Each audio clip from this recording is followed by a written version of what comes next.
Assalamualaikum warahmatullahi wabarakatuh. Alhamdulillah, puji syukur kita panjatkan kehadirat Allah Subhanahu wa taala, Tuhan yang Maha Esa, karena pada pagi hari ini kita masih diberikan kesehatan dan kekuatan sehingga sempatlah kita bersama-sama membersamai kita pada hari ini dalam rangka pemaparan budaya positif di sekolah.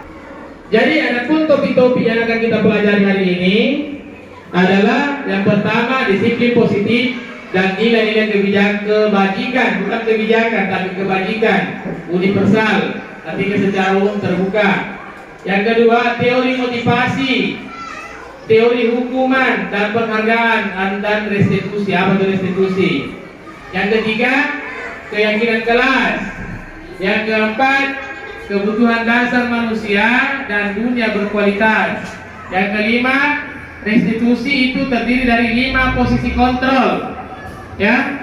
Yang keenam, segitiga restitusi. Jadi ini nanti akan kita lakukan. Nanti ada videonya ya. Bapak ini hanya pengantar Bapak Ibu ya. Nah ini, apakah makna disiplin? Arti daripada kata disiplin. Selama ini kita hanya kata disiplin dan sebagainya, tapi tidak tahu apa maknanya. Nah, jadi disiplin berasal dari bahasa Latin, ya, yang artinya belajar. Maka makna asal dari kata ini berkonotasi dengan disiplin diri dari murid-murid Socrates dan Plato. Nilai-nilai kebajikan universal. Apa itu nilai kebajikan? Jadi nilai kebajikan itu sifat-sifat positif pada manusia, pada diri kita, yang merupakan tujuan mulia untuk mencapai setiap nilai individu. Dan tentu pasti untuk mencerdaskan anak-anak kita. Tujuan kita ke pasar ya tentu belanja bahan-bahan makanan. Begitupun dengan tujuan hidup kita. Seperti itu.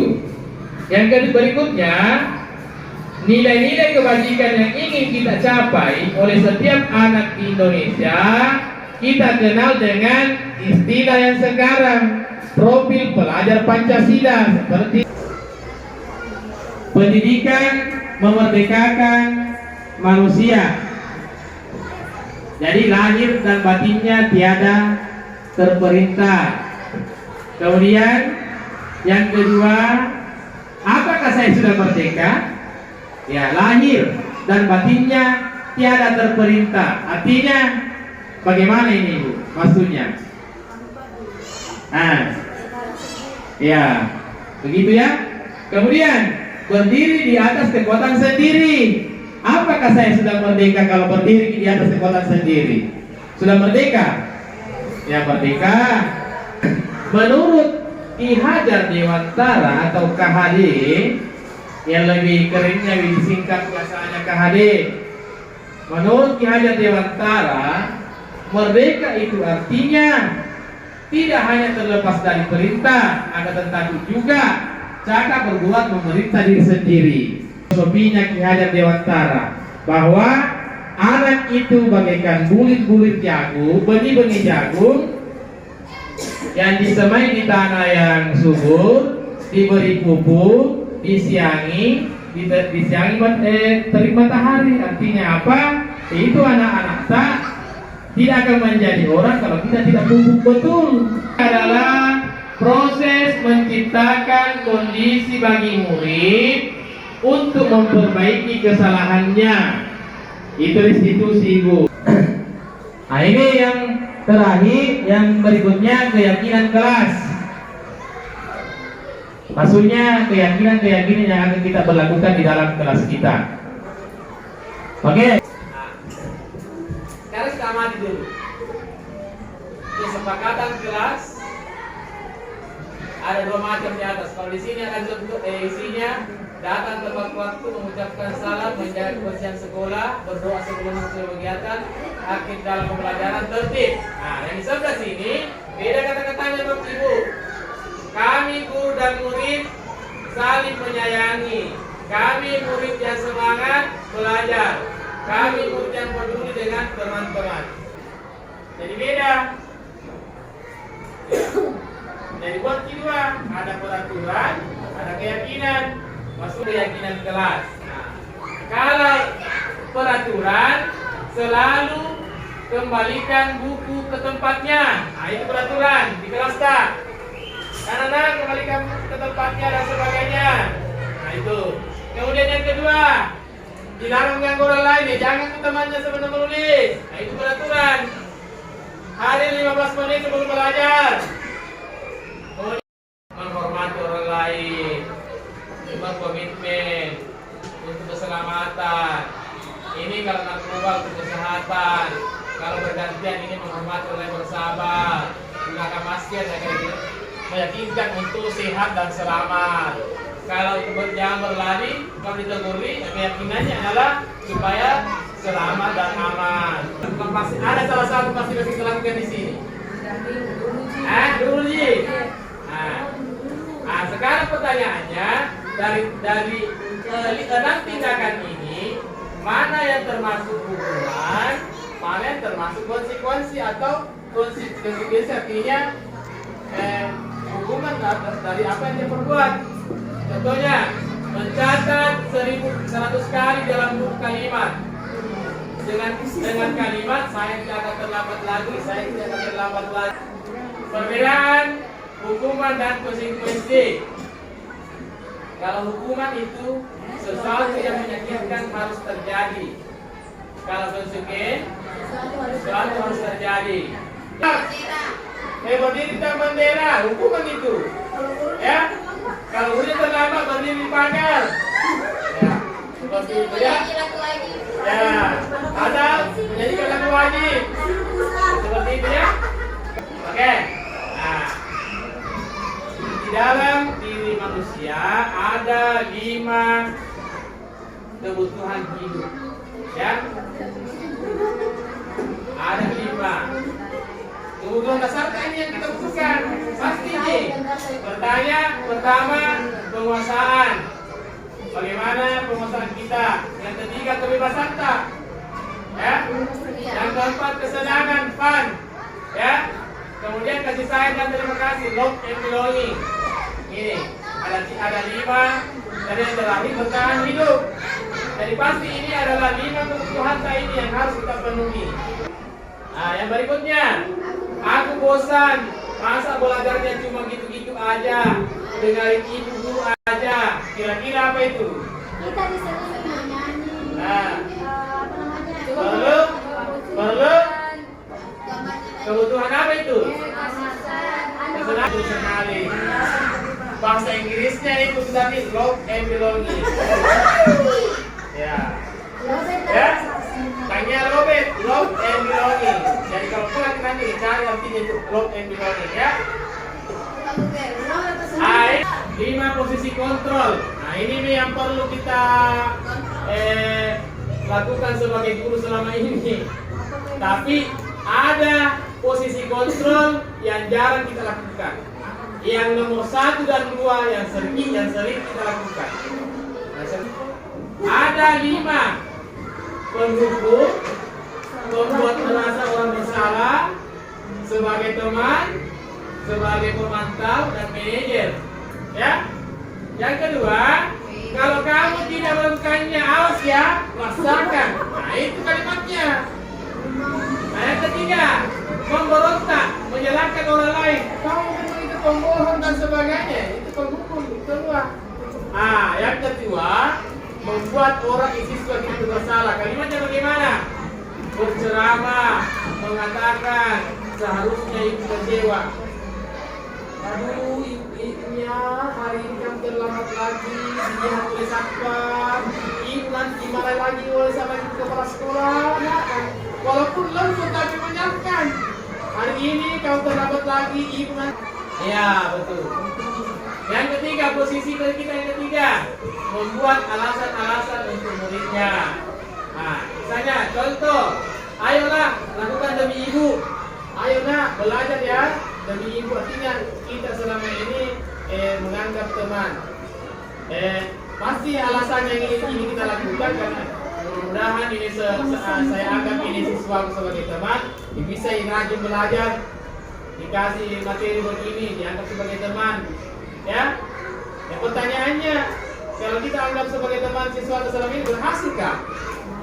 Malah tutuai kamu. Malah tutuai. Nah itu, ya. Nah yang keempat, pemantau hanya menghitung-hitung saja, mengukur apa peraturannya, menyelesaikan diri dari wasit, mulai meletakkan dulu peraturan dan dihukum dan brutalitas, berapa banyak bintang, berapa banyak bintang yang saya harus peroleh, ya, hanya memantau saja. Betul jika ini lakukan dan sebagainya. Inilah yang perlu kita lakukan sekarang, Bapak Ibu. Yang kelima ini manajer, ya, posisi manajer. Ini apa itu manajer? Mengajukan pertanyaan-pertanyaan. Ada mengidentifikasi masalah dulu. Kira-kira mengapa terlambat tadi misalnya, apa yang kamu lakukan jika terlambat, ya? Kemudian validasi tindakan, kira-kira tindakan itu salah atau tidak, sesuai dengan keyakinan kelas. Pasti katakan tidak Pak, tidak sesuai. Yang ketiga, menanyakan keyakinan, apakah ingin melakukan atau tidak lagi, tidak Pak. Saya harus menjadi sesuai aktif. Nah, bagaimana Pak kalau di dalam satu kelas ada punya 2 TV, ada TV kedondong dan Ini Ibu ya. Inilah yang tidak pernah kita lakukan selama ini. Sebelum kita mengajar dalam kelas, awal-awal ajaran baru, ada namanya melakukan asesmen diagnostik. Maksudnya ini diagnostik, kita harus mempelajari itu. Apalagi sekarang kita akan dituntut untuk namanya pembelajaran berdiferensiasi. Berdiferensiasi artinya harus mengetahui apa kebutuhan setiap siswa. Itu dalam kelas. Jadi kalau mengajar dulu kita harus identifikasi siswa. Oh ini bagaimana anaknya, pintar kamu baca, ini bagaimana, ya? kalau yang bertipe durian di Ya. sekarang lupa Pak. Ya makanya betul seperti itu. Jadi harus kita lakukan. Begitu tuh. Jadi kalau misalnya tipenya ini ya kita didik seperti itu. Ya, jangan karena misalnya saya kasih semua pelajaran yang sama, ya. Kalau ada kesan siswa yang di bawah rata-rata, ya seperti itu ya, seperti itu. Nah, oke. Pertanyaannya, ini tadi pertanyaan dari 5 posisi itu. Saya kecewa sekali dengan kamu. Nah, ini kalimat membuat merasa bersalah. Saya kecewa sekali dengan kamu ini ya. Hari ini kamu terlambat lagi, besok terlambat lagi. Saya akan dimarahi kepala sekolah. Kenapa kamu begitu? Itu kan merasa bersalah sesuai tak? Ibu ya? Berikutnya, mendukung. Mengikut siswa, kalimat-kalimat yang sering kita ucapkan, jangan lagi kita ucapkan gini. Kamu tidak pernah benar melakukannya. Begitu memang bodoh kurang sebagainya. Ya, jangan begitu lagi. Harus identifikasi apa masalahnya. Oke, berikut. Ayo lakukan demi bapak atau ibu. Nah, itu sebagai teman. Ayo anak, kamu harus belajar dengan baik. Kamu salah demi ibu ini. Biar ibu ini dapat ini. Ya, dapat penghargaan dari bupati misalnya. Nah itu. Kata-kata pemantau. Apakah kamu mau mendapat stiker bintang hari ini? Nah, jadi hanya diberikan stiker siapa yang begitu. Biasa kita kamu. Biasa. Nah, berarti ibu sedang memantau. Tepuk tangan. Nah itu. Ya. Tepuk tangan. Oke. Nah, seperti dari 5 posisi kontrol tadi 5 itu kita pilih posisi manajer sebagai segitiga institusi. Ya. Nah, yang paling ideal adalah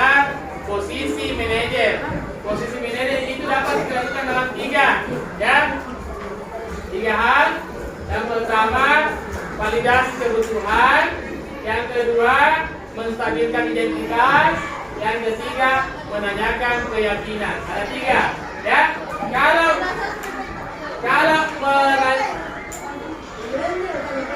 melakukan identitas itu, pertanyaannya, setiap orang pasti pernah melakukan kesalahan. Nah, contohnya, ucapkan, misalnya kasusnya Ibu Ajeng sering terlambat datang ke sekolah karena pergi membantu ibunya setiap hari Minggu menjual di pasar pagi-pagi. Nah, kasusnya begini. Menstabilkan identitas. Misalnya begini. Ya.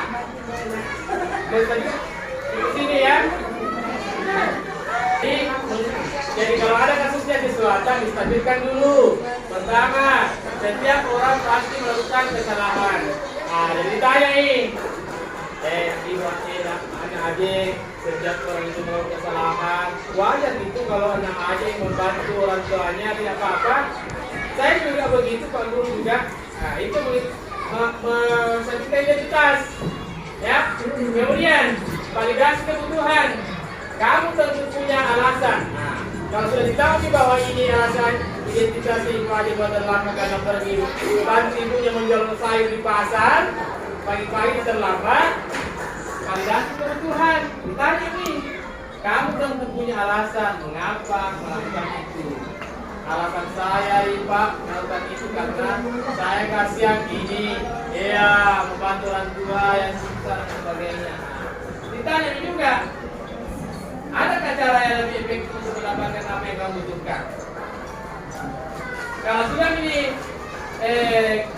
identitas dan kebutuhan, pindah di menanyakan keyakinan. Nilai-nilai apa yang kita sepakati? Tanya nih, apakah ini sesuai dengan keyakinan kelas kita? Kalau bilang tidak, tidak Pak. Saya juga mau menjadi orang yang berbunga, begitu. Sukses. Nah, kamu ingin menjadi seperti apa? Tanya juga, harus diyakinkan. Sama itu, kalau di kelas ada yang pukul temannya. Nah, ini kasusnya. Ditanyakan dulu, kenapa kamu memukul itu? Itu kalau kamu dipukul seperti tidak, bagaimana caranya? Ya, saya juga harus menghormati orang lain. Itu ya. Nanti ada videonya. Ibu.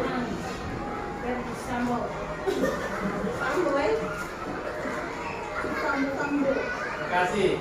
Jadi,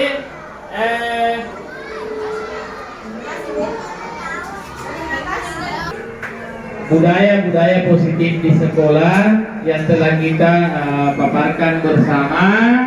Mudah-mudahan apa yang kita